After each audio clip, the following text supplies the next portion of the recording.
So far ਜੇ ਸਾਰੀ update ਕਰਦੇ ਜਾਈਏ ਵੀ ਕੀ ਕੁਝ ਵਾਪਰ ਰਿਹਾ ਹੈਗਾ ਯੂਐਸ ਇਜ਼ਰਾਈਲੀ ਅਟੈਕ ਜੋ ਇਰਾਨ ਤੇ ਹੋਇਆ ਉਹਦੇ ਸੰਬੰਧ ਦੇ ਵਿੱਚ ਵਾਸ਼ਿੰਗਟਨ ਨੇ ਵਾਰਨਿੰਗ ਦਿੱਤੀ ਹੈ ਵੀ ਹਜੇ ਅਸੀਂ ਹਾਰਡਰ ਹਿੱਟਸ ਕਰਨੇ ਹੈਗੇ ਆ।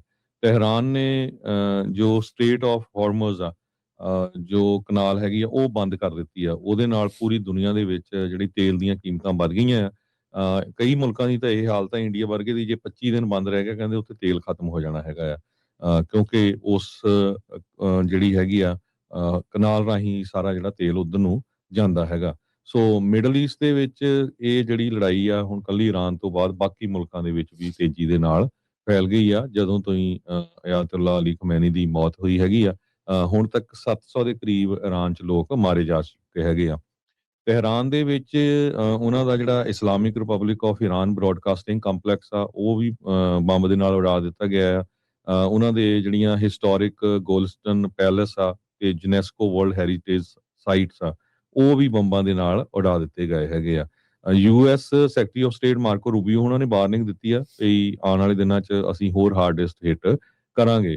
ਟਰੰਪ ਉਹਨਾਂ ਨੇ ਕਿਹਾ ਵੀ ਜਦੋਂ ਤੱਕ ਸਾਡਾ ਆਬਜੈਕਟਿਵ ਪੂਰਾ ਨਹੀਂ ਹੁੰਦਾ ਇਰਾਨ ਦੇ ਉੱਤੇ ਅਟੈਕ ਇਦਾਂ ਹੀ ਚੱਲਦਾ ਰਹੂਗਾ। ਯੂਐਸ ਤੇ ਇਜ਼ਰਾਈਲ ਵਾਲੇ ਜਸਟੀਫਾਈ ਕਰ ਰਹੇ ਆ। ਯੂਐਸ ਡਿਫੈਂਸ ਸੈਕਟਰੀ ਪੀਟ ਹੈਕਸਰ ਨੇ ਡਿਫੈਂਡ ਕੀਤਾ ਸਟ੍ਰਾਈਕਸ ਨੂੰ।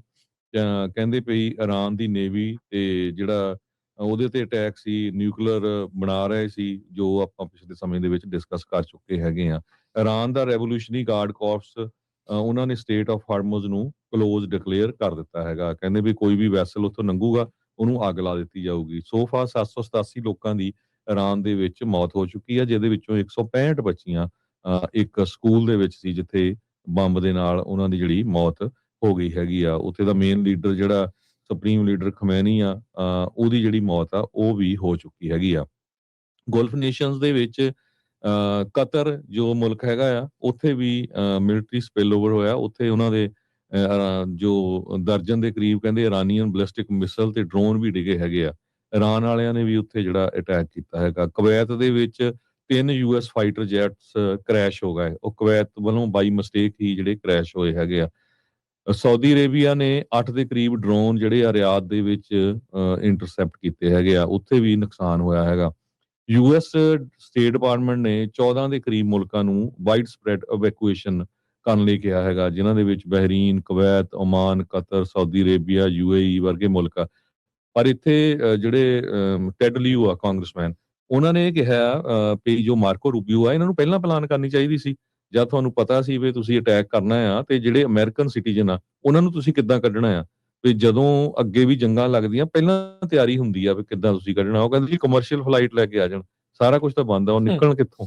ਸੋ ਇਹ ਜੋ ਕਾਂਗਰਸ ਦੇ ਵਿੱਚ ਕਾਫੀ ਜਿਹੜਾ ਆ ਜਿਹੜੇ ਲੋਕ ਆ ਉਹ ਅਪਸੈਟ ਵੀ ਹੈਗੇ ਇਸ ਗੱਲੋਂ ਵੀ ਇਹ ਵੀ ਹੋ ਰਿਹਾ। ਹਾਲਾਂਕਿ ਯੂਏਈ ਨੇ ਕੁਝ ਕੁ ਫਲਾਈਟਸ ਜਿਹੜੀਆਂ ਆ ਉਹ ਲਿਮਟਿਡ ਫਲਾਈਟਸ ਚਾਲੂ ਕੀਤੀਆਂ ਹੈਗੀਆਂ ਆ। ਇਰਾਨੀਅਨ ਰਿਟੈਲੀਏਸ਼ਨ ਕਹਿੰਦੇ ਵੀ ਅਸੀਂ ਕਰ ਰਹੇ ਹਾਂ ਇਜ਼ਰਾਈਲ ਦੇ ਅਗੇਂਸਟ। ਇਜ਼ਰਾਈਲ ਨੇ ਦੋ ਡਰੋਨ ਜੋ ਸੀ ਉਹਨਾਂ ਨੂੰ ਇੰਟਰਸੈਪਟ ਕੀਤਾ ਹੈਗਾ।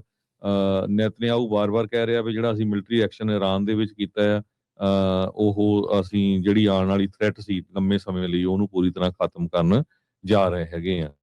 ਇਵੈਕੂਏਸ਼ਨ ਵਾਰਨਿੰਗ ਦੇ ਸੰਬੰਧ ਦੇ ਵਿੱਚ ਯੂਐਸ ਸਟੇਟ ਡਿਪਾਰਟਮੈਂਟ ਨੇ ਇਹ ਕਿਹਾ ਵੀ ਇਮੀਡੀਏਟਲੀ ਡਿਪਾਰਟ ਕਰੋ ਮਿਡਲ ਈਸਟ ਚੋਂ, ਜਿਹੜਾ ਮਰਜ਼ੀ ਤੁਹਾਨੂੰ ਰਸਤਾ ਮਿਲਦਾ ਹੈਗਾ, ਕਿਉਂਕਿ ਸੀਰੀਅਸ ਰਿਸਕ ਹੈਗਾ। ਲੈਬਨਾਨ ਤੇ ਜਾਰਡਨ ਦੇ ਵਿੱਚ ਵੀ ਜਿਹੜਾ ਆ ਇਹਦਾ ਅਸਰ ਦੇਖਣ ਨੂੰ ਮਿਲਿਆ ਹੈਗਾ ਆ। ਯੂਐਸ ਅੰਬੈਸੀ ਜਾਰਡਨ ਦੇ ਵਿੱਚੋਂ ਇਵੈਕੂਏਟ ਕਰ ਦਿੱਤੀ ਗਈ ਹੈਗੀ ਆ। ਜਿਹੜੀ ਅਮਾਨ ਦੇ ਵਿੱਚ ਇਹ ਅੰਬੈਸੀ ਸੀਗੀ। ਲੈਬਨਾਨ ਦੇ ਵਿੱਚ ਵੀ ਇਜ਼ਰਾਈਲੀ ਮਿਨਿਸਟਰੀ ਨੇ ਇਹ ਕਿਹਾ ਵੀ 59 ਏਰੀਆਜ਼ ਜਿਹੜੇ ਆ ਉੱਥੋਂ ਇਵੈਕੂਏਟ ਹੋ ਜਾਓ, ਉੱਥੇ ਹੋਰ ਅਟੈਕ ਹੋ ਸਕਦਾ ਹੈ। ਸੋ ਇਹ ਜਿਹੜੀ ਆਪਾਂ ਦੇਖਦੇ ਹਾਂ ਲੜਾਈ ਹੈ ਪੂਰੇ ਮਿਡਲ ਈਸਟ ਦੇ ਵਿੱਚ ਫੈਲਦੀ ਜਾ ਰਹੀ ਹੈ।